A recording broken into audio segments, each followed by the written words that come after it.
Magandang araw sa lahat. May basic tutorial na naman tayo. MIUI 125.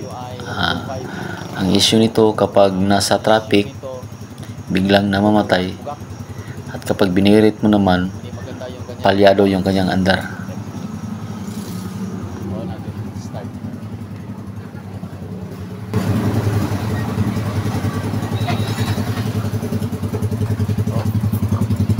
Kanyang andar.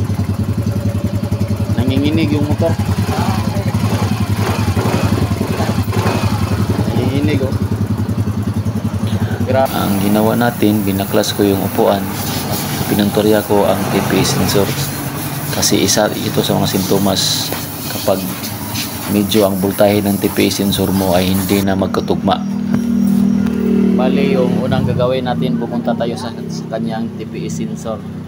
Check natin ang voltage ng kanyang TPS kung tama ba o hindi.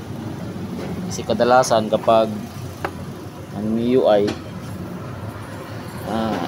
nagloko yung voltahe ng kanyang TPS sensor, hindi nagbibigay ng magandang andar ng ating makina.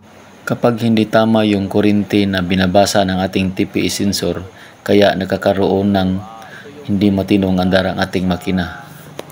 Kaya ang ginawa ko dyan, nilagyan ko ng jumper yung kulay yellow. Kasi yan ang gagamitin natin na wire para sukatin yung kuryente na binabasa ng ating TPS sensor. Yan lang.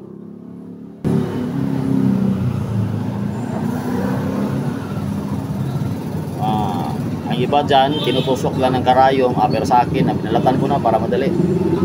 Tapos iti-tape naman natin yan na maayos mamaya kapag matapos tayo.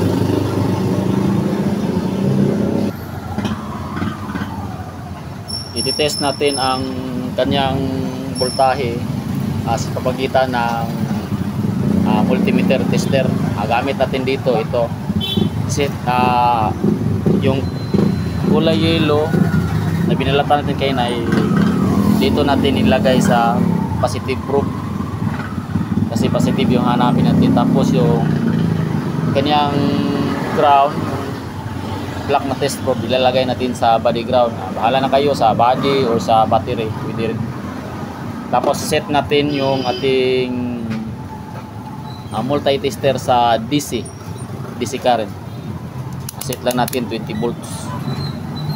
Ayan, 20 volts lang. Kasi mababa lang ng kuryente nito, nasa ano lang, mga 0.68-69 to 4 volts. Iwasan nyo itong dumikit sa body kasi positive to. Ang process pala nito, i-on mo yung ignition switch, tapos full throttle at saka close throttle.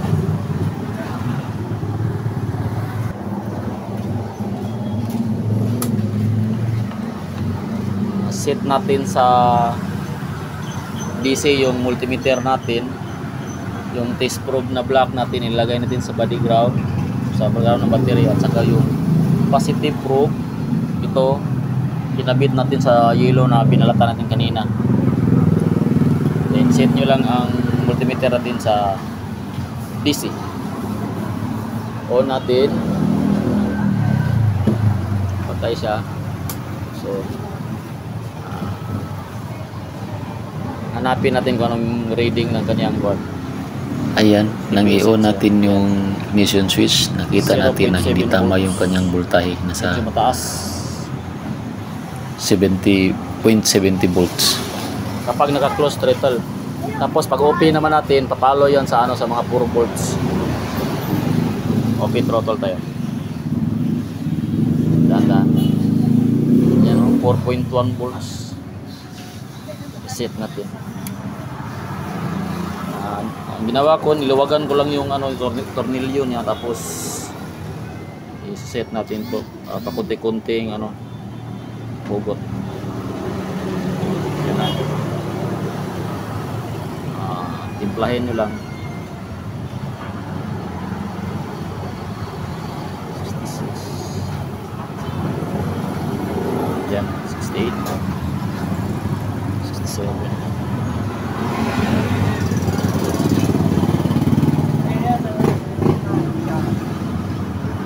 Open natin yung kanyang throttle dahan-dahan.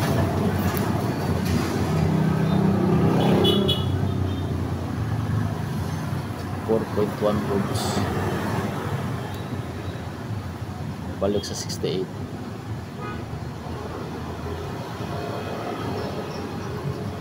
Close. Siya nga pala, kapag lumagpas na ito sa 6 volts, meaning sira na yung TPS sensor natin.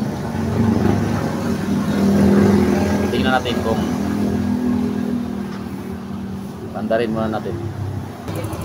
Yan, mandar na siya. Diba yung impact ng kanyang throttle pag ni-rev mo?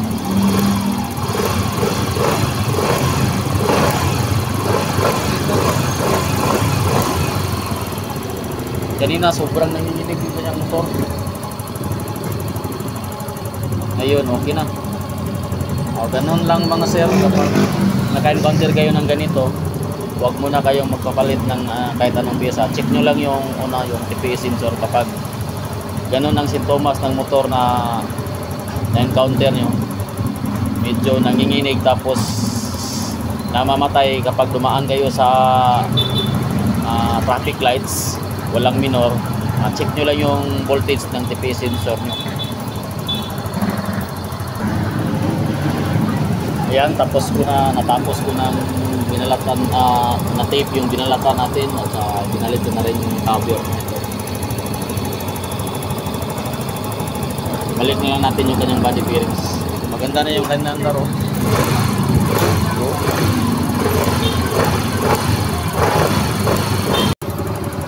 Yan lang mga sir, kapag wala tayong diagnostic tools, kapag mayroon kang multimeter, kaya nating i-correct yung voltahe ng kanyang TPS sensor.